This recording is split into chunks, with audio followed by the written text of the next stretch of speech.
conversation never stops.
All right, it's another beautiful Tuesday morning in the big and beautiful city of Ibadan. My name is Adi Damola, laughing while the program is from the Dailies on Solutions and 93.9 FM. This is where we get to take you through the front pages of our newspapers. And of course, I have Comrade Aodeji Ajishokwe, who is joining me virtually on the program this morning. A beautiful morning to you, Comrade Aodeji Ajishokwe.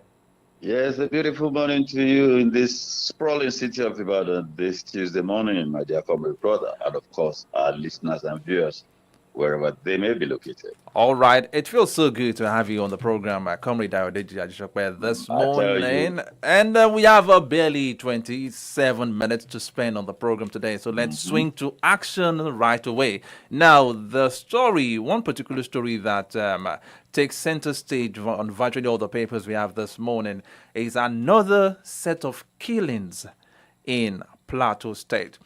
With the account of the Nigerian Tribune, it says 51 feared killed in fresh Plateau attack. And looking at the riders, killings in Benue, Plateau State's genocidal war. NBF, it is an inexcusable security failure. Amnesty International, resolve underlying communal issues in your area, Tinubu tells Plateau governor. And that's the account of the Nigerian Tribune. Let me look at the account of the Vanguard newspaper now. Benue Plateau killings. Governor Aliyah threatens. Tinubu gives Muftuwang marching orders. Now, Comrade Aodeji Ajishokwe, this spate of killings in Plateau State has become, it's becoming unbecoming now because it is becoming, 52 people killed late Sunday night into Monday morning. And let's take a listen at some of the voices of the villagers to give us the account of what really happened at that particular incident. So let's take a listen. These are the villagers of Bassa community. The people of Bassa communities. Let's listen to them.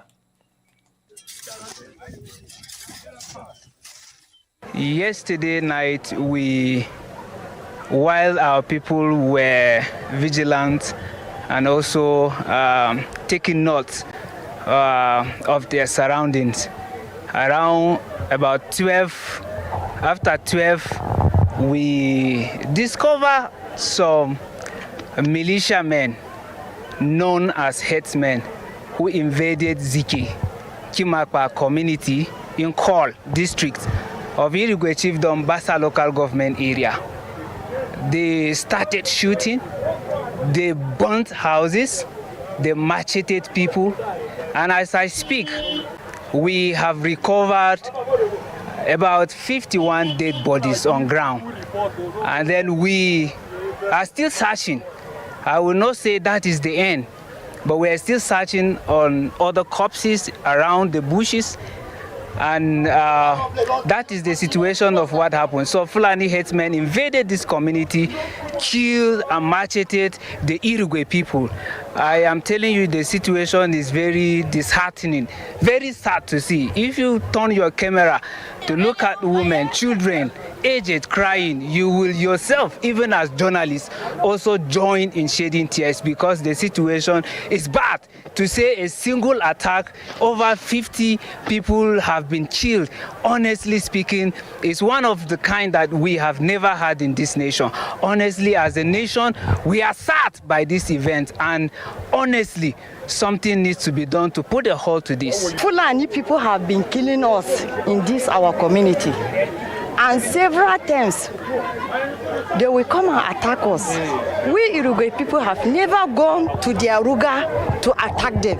So they have been coming and be killing every time. We are tired of this killing. We are tired of this killing. Enough is enough. Our children are dying.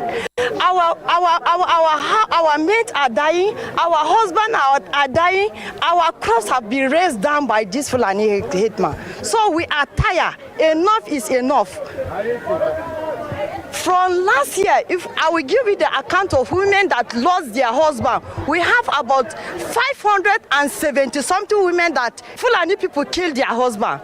We have so many widows and orphans in this community. So we are tired. This thing enough is enough. We want Fulani people to stop doing all this thing that they are doing to Uruguay people. We don't want them again. There are several times that they will call us for peace talk. Well, after peace talk, another thing will come out. After peace talk, another thing will come out. Last week we have peace talk with sector. We talk about this peace something, but see what happened yesterday again. We lost so many people that we have never account of them. We have never seen some of our people again. We have passed several motions. We have called on the state. Comrade Dailies, I'm sure you're there. Yes, very much Now, so, brother. and I'm sure you listened to some of the members of the Bassa community that witnessed the recent killings. Now, what baffles me is the fact that the federal government and even, let me say the government in general, makes us believe that that is just an issue of a communal clash. But according to these villages, they said that these killings are being perpetrated by Fulani herdsmen, and they keep on coming with attacks unabated. What do you make out of this? Well, you see, these things have just evolved into another dimension, and it is nationwide, but it is particularly so in the Middle Belt, especially Plateau and Benue. Don't forget that Benue and Plateau are very rich in their soil composition, and by proximity, very close to the north. Let me go back in time. What precipitated the open violent clash between these two ethnic groups? You know, in Plateau, especially in that place is populated by Biroms. They're called Biroms. Okay. You know, so because I'm quite familiar with Plateau. It was an attempt in 2005 or thereabout to wrest political powers from the Birom and the TVs. You understand? Okay. That was what precipitated a very violent reactions by the Biroms and the TVs in Plateau State. And that was what escalated into the removal of Governor Dairiye there. Joshua Dairiye then. The suspension there. But you see, I guess that in this, I think it's not a matter of guessing anymore. It is very, very, very clear that in this country, we know the fault lines. We know the challenges that we are confronted with. I understand your reaction to the statement issued by the presidency. But there is also, they said they should address the criminality part of it. Yes. But it also went ahead to say that the political leadership should address, the underlying, it was called the underlying factors. What are the underlying factors? I am a farmer. You are a herder. There is a conflict. You understand? There is a conflict of interest there. It is the same land, the same water resources that we are dependent upon. So why don't we address these issues? But I guess now that some believe that if you are not giving us land, in an arranged manner, then we are going to violently and forcefully impose ourselves on you. Isn't that a bullying? I mean, why would an individual or a group of people just lead their cattle into the farmlands of people that have sweated all through the year, waiting for their harvest, and you bring in your cattle and you hit it up? Sometimes they even do the uprooting, if it is cassava and stuff. We've seen viral videos and that raises question of, are they feeling untouchable, kind of? Because looking at these recent killings in Bassa community, I saw the video and I saw lots of corpses littered on the ground. I mean, it was a gory scene. And sadly, some of them were even given mass burial. Let's take a listen at what happened at the mass burial of some of the victims of recently killed people in Bassa community. Let's take a listen at this.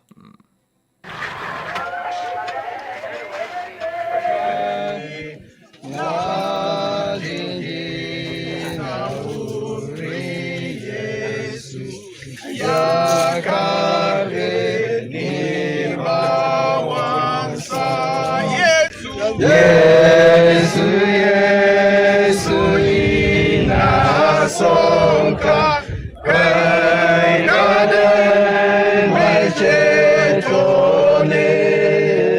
Yesu, Yesu, nizamika ragana arabada.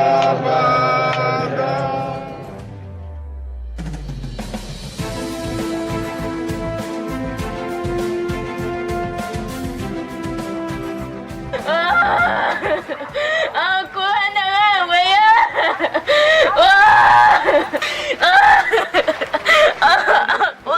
Comrade Aodeji Chokwe, I'm sure you listened to all that. Oh, yes. Now, these are areas, saddening. I mean, looking people being buried in mass grave, it's something disheartening. Yeah. And another thing that caught my attention was that somewhere again in that same plateau, I think in Boko community, this same herdsmen killed killed a lot of people. About 60 people then, some few weeks ago. And I remember the National Security Advisor, Nuhu Ribadu, he made a statement then. He said that particular killing in Bokos will be the very last kind of killings that will be experienced in Plateau State. Now, look at what happened again.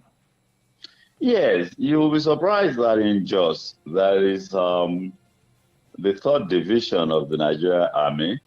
But you see, these are not basically military. If you send in the troops to separate them, you have to address. I think it was yesterday we were talking about this. But the comrade, the modus operandi of these killers, do you feel the Nigerian police can handle them?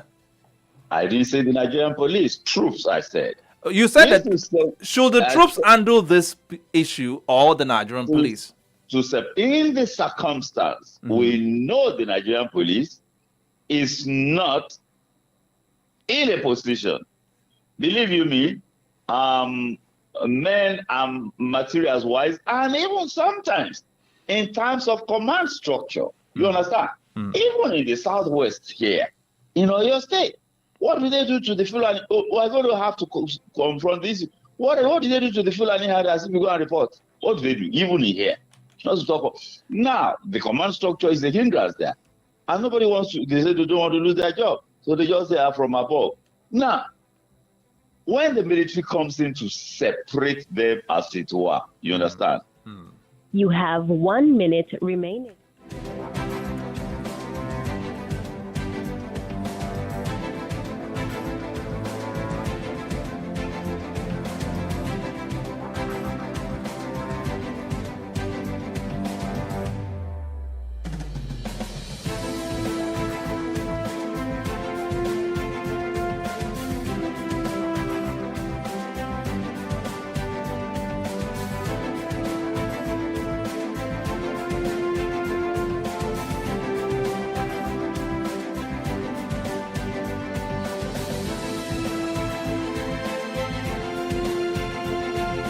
governor of each state in Nigeria, they call them chief security officer.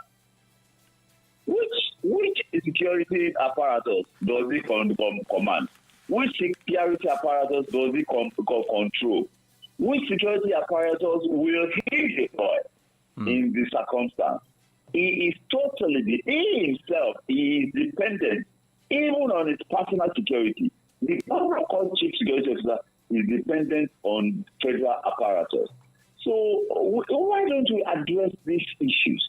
If they were local, and I'm not talking about state police that people are talking about now. Honestly, we don't need state police. Are we talking about the vigilantes? Yeah. I'm not talking about you. I don't know. But what I know is that security, you understand, has to be local. You understand? And that security apparatus that is set up for each locality has to be able to respond adequately, not react, respond adequately to the security needs of each specific area. Now, this topic and this particular issue has been discussed on many platforms over the years, that this should be done, but nothing has been done because, God forbid, who knows what will happen in the next 1 week in these same communities again. You are talking about those communities? Yes. When those people see that they are succeeding in that particular location, they will extend their reach.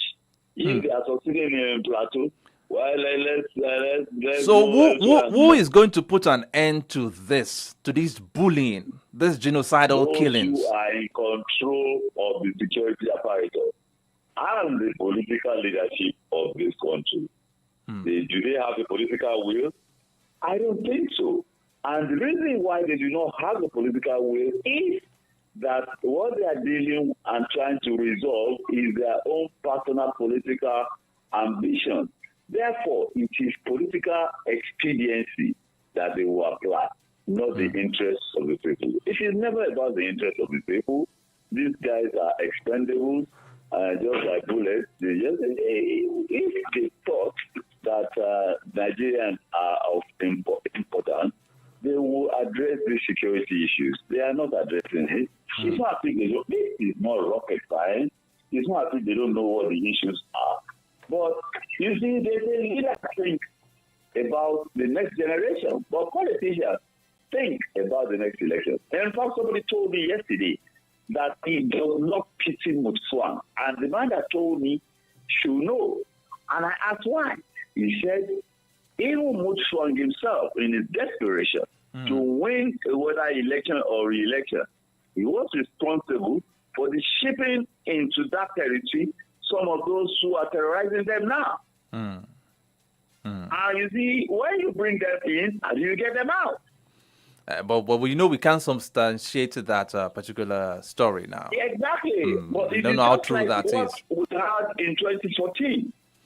Nobody has refuted what Dr. Bugaje said, that they brought in the people from the Sahel. What do you call that one? The former governor of Kaduna State said the same thing. Well, I've had Bauchi State governor saying, you understand, that Nigeria is the home of this group of people that were talking. So all these things, there's never smoke without fire. All right. That is just it. Okay, let's go to another story now. The PDP Governors Forum had a meeting here in Oyo State yesterday, and our staff reporter, Oladapo Okunobi, was there. And some of the agreements reached at that meeting was the fact that all the PDP governors said that there is nothing like coalition talks happening in the PDP as regards the 2027 elections. Let's take a listen at some of the things that they discussed yesterday. Join any coalition or matter. However, the PDP as a major opposition party forum resolved that the PDP will not join any coalition or matter. However, the PDP as a major opposition party welcomes any party, persons or groups that are willing to join it with a view to wresting power and enthroning good leadership in 2027. Hence the decision of approaching the Supreme Court to give a clear-cut verdict on the interpretation of the provision of the law on the declaration of state of emergency in any state of the Federation. The forum therefore reiterates its solidarity with His Excellency Sir Similai Hubara, which his state and people have been plunged into by the declaration of the state of emergency, and we reiterate our commitment to stand with him till the end. The forum resolved that the PDP will not join any coalition or merger. However, the PDP, as a major opposition party, welcomes any party, persons, or groups that are willing to join it with a view to wresting power and enthroning good leadership. All right, comrade, because of our time, I'm sure you listened to that voice there. Yes, yes. That's, it is apparent. Yeah, now There's saying a that fundamental, there is nothing like coalition in the PDP. But interestingly, Atiku Abubakar, who is also a strong person in the PDP, is insisting that the governors are saying their own, no, that as regard 2027, a coalition must happen for them to oust Bola Ahmed Tinubu. I think I listened to somebody this morning and we were conversing, and he said, as long as the political interest or decisions are being driven by personal ambition, is what we are going to continue to have. Atiku's position is predicated on personal ambition. He has been a presidential candidate since 1992, repeatedly. In the days of SDP and NRC, in the days of PDP, he has been perennially a presidential candidate. And again, he said he's getting close to 80 now, and he's probably thinking this is his last chance. And he was the one. He was the one that destroyed the chances of PDP. What do you call it, in 2023? Do you feel that the PDP, because of our time, do you feel the PDP will hand him the ticket, the presidential ticket again come 2027? Because Bode George actually said that if PDP should give Atiku the ticket, then PDP has finished. Even the chairman of the PDP Governors Forum has presidential ambition. You understand?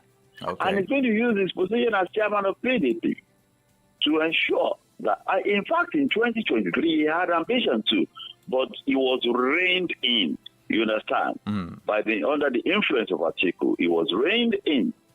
Kambwa is bidding his time. It's not as if he doesn't have presidential ambition, but he's bidding his time. But as we wrap up, do you feel that fielding a northerner by the PDP will be a better chance?